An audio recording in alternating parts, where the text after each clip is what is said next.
Cette vidéo est un coup de gueule contre le racisme ordinaire que l'on trouve encore trop souvent en France.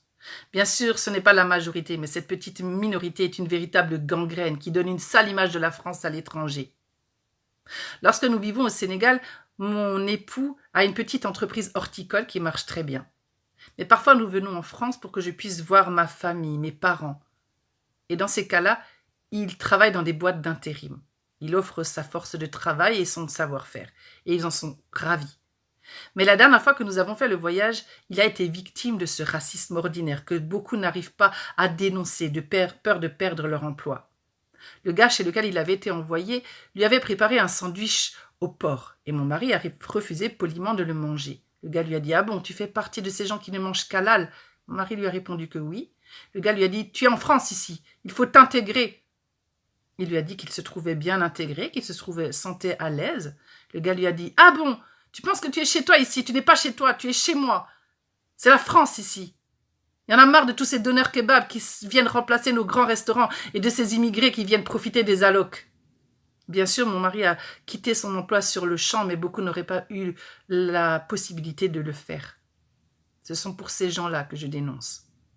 J'inviterai toutes les personnes qui pensent comme ce monsieur à aller faire un tour dans les bus, les trams et les métros vers 5h30 du matin et de voir qui sont ceux qui portent des chaussures de sécurité à leurs pieds pour construire la France de demain. J'inviterai aussi ces mêmes personnes à ne surtout plus aller dans les grands restaurants dont ils parlent parce que tous les légumes qu'ils mettront dans leur bouche, ce sont des immigrés qui les ont épluchés. Et puis surtout, qu'ils aillent au travail à pied parce que ce sont des immigrés qui conduisent les bus et ce sont des immigrés qui font couler le béton sur les routes. Et puis même leurs maisons, ce sont des immigrés qui ont fait couler le béton pour les construire.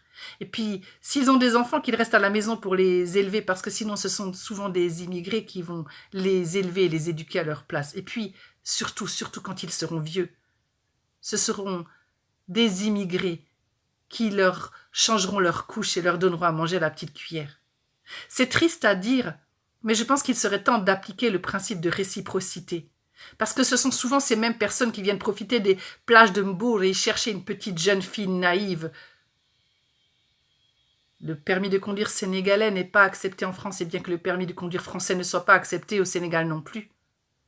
Il faut faire une visite médicale et un test de langue française pour s'installer en France, et bien qu'il faille faire un test de langue wolof et une visite médicale pour s'installer au Sénégal. Et puis, il faut payer en francs CFA et non en euros au Sénégal. Nanoula Warademe.